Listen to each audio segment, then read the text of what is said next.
All right, we're back. Crypto vlog for November 29th.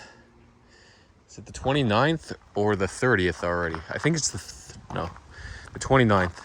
November 29th, 2022. I know because of the World Cup. Year of our crypto lords. A lot of stuff to talk about. Didn't do a vlog yesterday because my knees are killing me. One more than the other.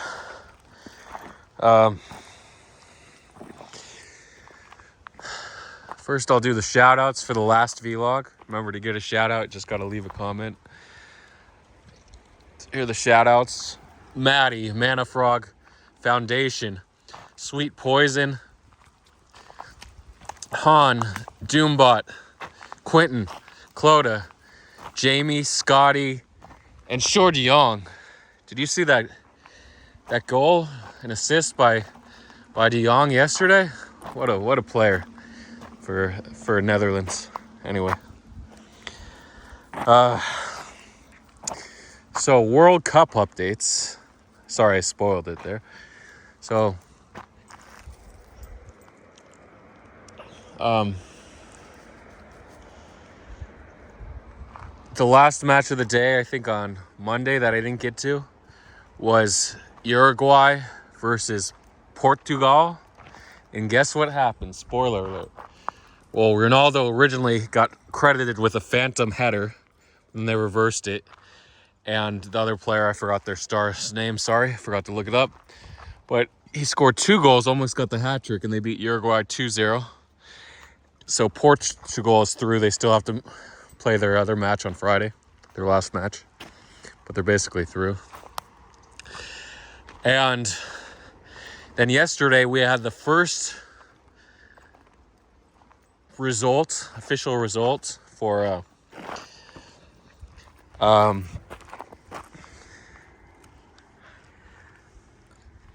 the group stage, the first known teams going through. So we had USA matchup against I forgot who they played. Let me think. Okay, USA versus Iran, of course. It was their first matchup in international play since the 1998 World Cup. I think sanctions prevent them from being matched up outside of international competitions. Like, they don't do friendlies. And there's no other tournament. I don't think they went to any invitationals where Iran played, or maybe they did, but they weren't matched up. So, a lot riding on it. The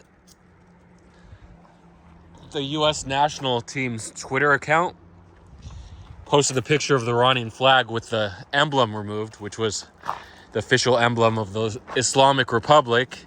And then Islam called the Ayatollah for the U.S. to be banned 10 games under the official ruling. But since it wasn't kind of an official platform, even though it was, but it wasn't like on TV, like the players doing it, so it didn't really count. And obviously FIFA would have got a huge amount of backlash. So anyway, the match started. Well, if you want to know what happened back in 1998, spoiler alert, I can tell you now.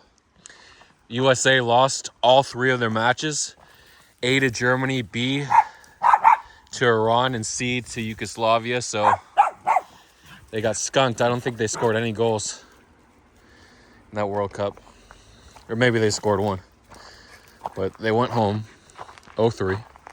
So that was their worst showing since not even making the 2018 World Cup. So they went 20 years between bad showings. And the results, the Pilsic, I probably didn't pronounce that right, had a header, or he kicked it in the first half with 8 minutes remaining. And the U.S. won 1-0. They couldn't get that second goal in. Wale had a couple chances and just missed. So many opportunities. A lot of football is like that. So many opportunities and you just miss. You sort of have to be lucky. and get enough opportunities to score a goal. It's really hard to score a goal in soccer or European football. So in the other match, we had Wales versus England. That was a good match too. So Wales had to win by 4 goals if USA or Iran didn't end in a draw. If USA and Iran ended in a draw, I should reverse this. Then Wales just had to beat England by 1 goal. But since it didn't end in a draw, Wales had to win by 4. And spoiler alert, they ended up losing 0-3. So unfortunately for Scotty and the rest of the Welsh nation, they're not moving on in this tournament. But they did well to even make this tournament. Was it the first time in 32 years or so they made it back to the World Cup? Congrats, see you in 4 years. Start training now if you boys want to make it. So that was Tuesday's matchups. And now we'll go to Wednesday. This is current news. Today we had Argentina facing Poland. And Mexico versus Saudi Arabia. So obviously the favorites in the matches were Argentina to beat Poland and Mexico to beat Saudi Arabia. The question was, by how many goals would they win? By how many goals?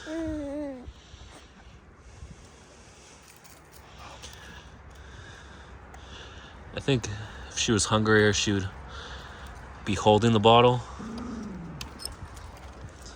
Who's over there?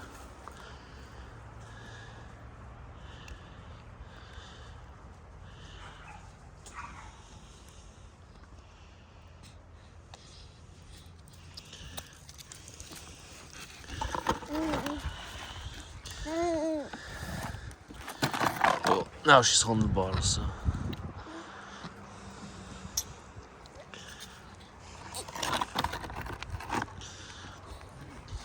So I'll start out with the first match, Argentina versus Poland. So Poland came in with a 4-goal advantage over Mexico and a 3-point lead. So if they lost and Mexico won, they would need to give up that 4-goal advantage.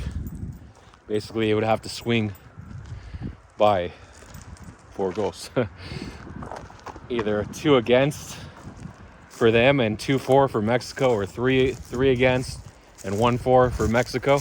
But then if that was a tiebreaker, the FIFA rules for tiebreakers are first the most points advances obviously, then the second is the goal differential, the highest goal differential, goals for versus goals against, advances. Then the third is goals scored. Then the fourth is fouls or yellow cards. So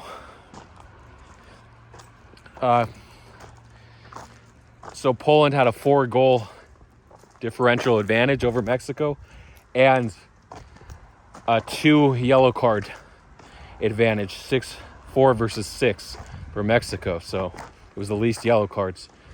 So they were looking like the clear favorites to advance, unless they lost by 2.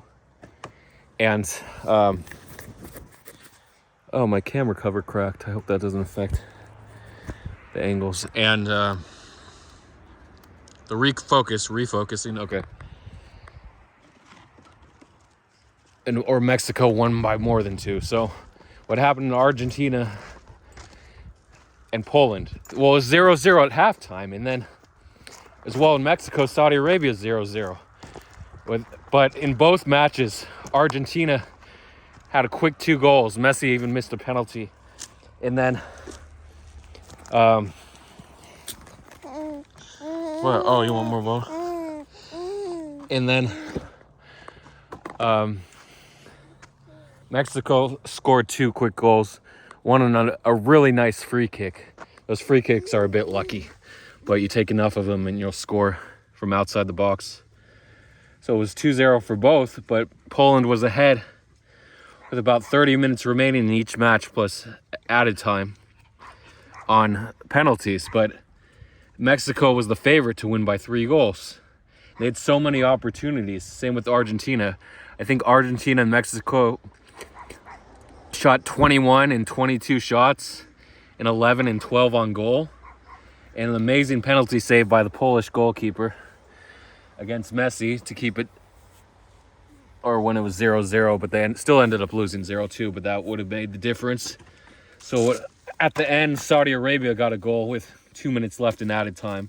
So it ended 1-2, and Argentina won 2-0. So Poland ended up advancing on differentials, the second tiebreaker after points. So that was that.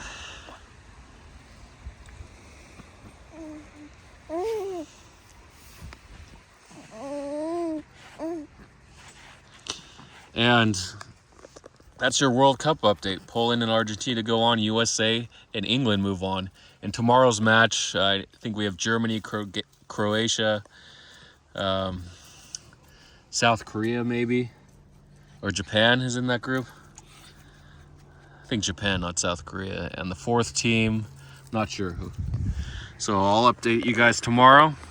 So that's the World Cup news. And now we can do crypto news. Yeah, you're not really. Yeah, I know, you're just excited. It tastes good, but you're not that hungry. I know how it is. In life, sometimes you get great opportunities or you want more and more, but you don't need it. You don't need all these opportunities. Once you've made it, you want more, but you don't need more. That's a terrible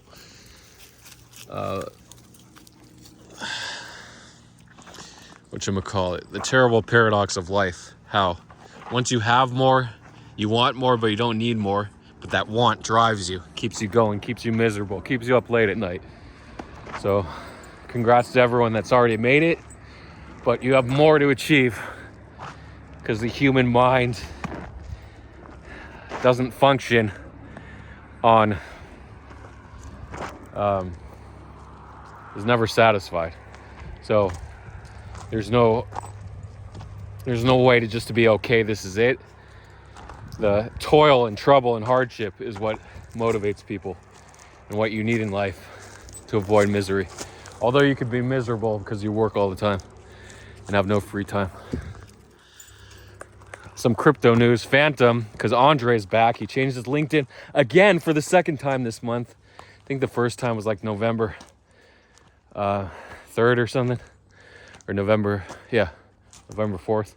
So he changed it again and took a while to react. First, Phantom actually dipped from 19.5 to 17.8 cents. Then it ripped and it back up to 25 cents in like 3 days. So congrats to the Phantom believers. I didn't believe.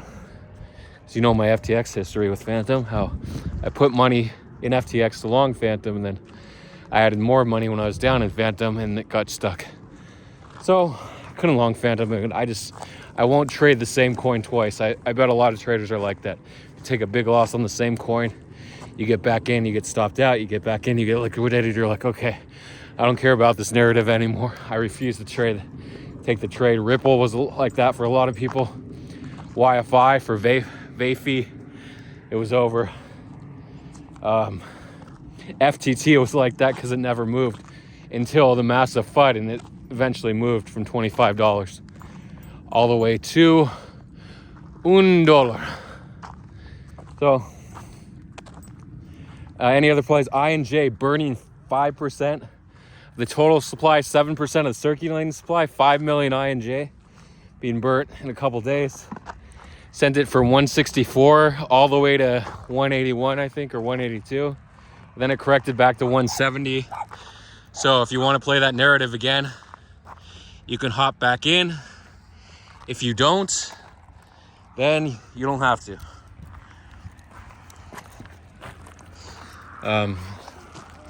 It's the I&J news. Oh, you want more again?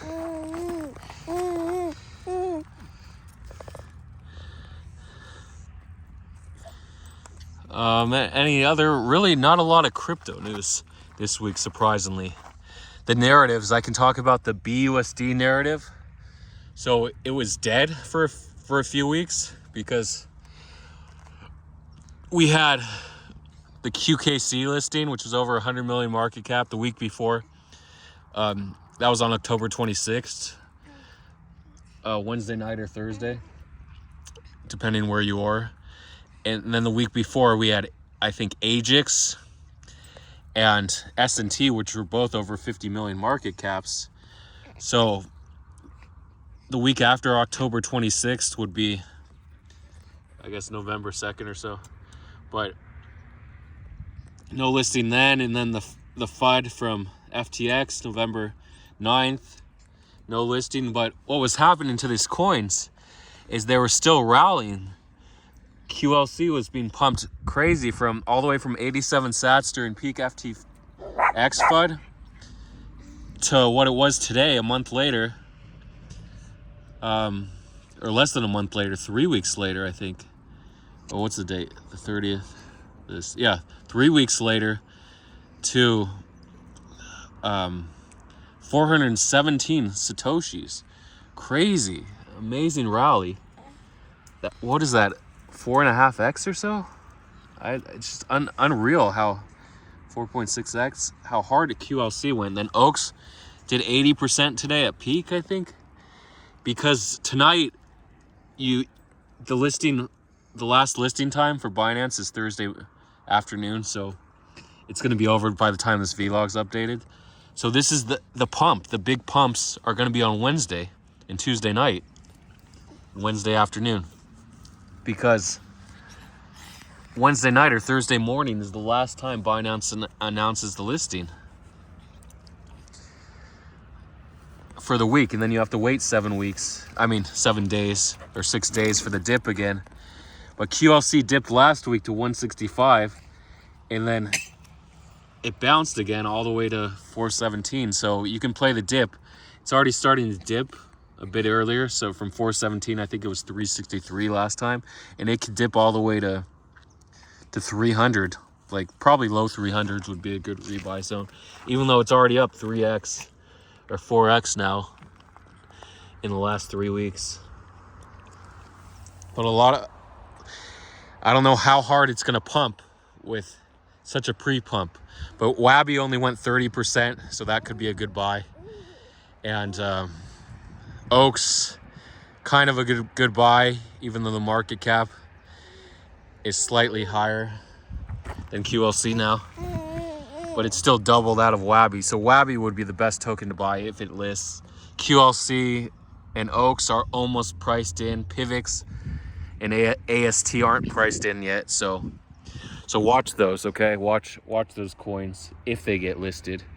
2x is probably a safe target, but anything over 2x, people are saying like 3 to 5x, like Nacho Trades, but QLC is already up over 4x in the last 3 weeks, or 3x since it was starting to be shilled back in September. So it's really risky to even have over a 2x target, and it's gonna wick 2x instantly on listings or in a couple minutes. So then it'll probably retrace 50% or so. So interesting price action if we finally get the BUSD listing. But Binance has been avoiding BUSD listings. I think because of the giga pumps, at least with the higher market caps over 50 million, they don't pump much. They pump like 50% and then retrace. But these other ones can pump like 300% or 500, 600%, as we saw in VIB, PHB, AMB, that did like 5x or so. Anyway, that's the BUSD narrative. Oh, hello there. Hello there, Barack Barker. Hi, everyone. Hi. You guys want to keep going a little more? Yeah, this isn't going to be a big walk, so I got to turn back. I know. Oh, you're fudging up my bottle delivery, okay? So that's it. And I guess I could talk about Powell's speech. He wasn't entirely bullish, but he wasn't bearish. I'd say he was like 60-40 bullish on the markets and reducing, raising interest rates. So going into December, the December 14th FOMC meeting, it's a 75% chance that they'll raise rates by only 50 BPS. So that'll be curtailing, or the soft landing, whatever you want to call it. And a 25% chance they'll go for 75 BPS. So pretty much we're going to get that 50 BPS unless something drastic changes regarding CPI numbers, which come out the day before. It's the first time we have, as long as I can remember this year, that we have CPI the day before on Wednesday, December 13th, and then FOMC on Thursday, December 14th. So that's going to be exciting.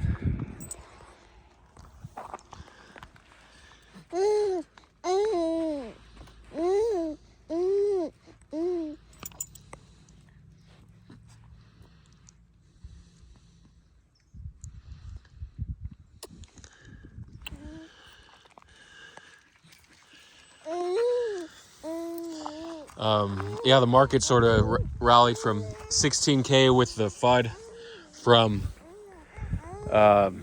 BlockFi all the way to 17.2K. Really nice rally and bounce. And then before Powell spoke, the market retraced to 16.7K and SPX 500 like 39.40. Then bounced to 40.60, and Bitcoin bounced to 17.15 or so. So really nice bounces. And we should sort of range from here between the high 16s and the low to mid 17s until something happens, either a breakout or a breakdown. But people are really bullish now, at least until January, I guess, January meeting. So December should be 50 BPS, and inflation should be lower than last month's. I don't remember what it was last month. I think 0.2 or 0.1. No, last month I think it went down by 0.1 or 0.2% month over month. Well, that's it. Regarding news and narratives, I talked about them. With news, you can just get in and get out. Like INJ, 164 to 180, a solid 10% move, or 182. And just you don't have to hold for a few days. What? You want more? And I think the side mouth means she's not hungry. It's hard to judge. No, she's playing with the nipple now. This is called the nipple, too, because it mimics the actual nipple of the human body, the human breast and areola. There's some anatomy for you who skipped school, who dropped out to trade crypto. Yeah, she's just chewing on it. You just chewing on it? You munching on it? That's it. Just keep following the news. And if you want to join Sadword or Evil Eye or Enzo's Discord or Vlog DAO, send me a DM. Or reply to the vlog. That's it. It's the longest vlog in a while, right? Are we going to do 2-parters? I don't think so. We'll do 1-parter. Who cares? I might split it up, though. But I don't know if it's full HD, full 4K if I split it up. So, because it compresses the file. I don't know if YouTube also compresses it. Who knows? We'll see.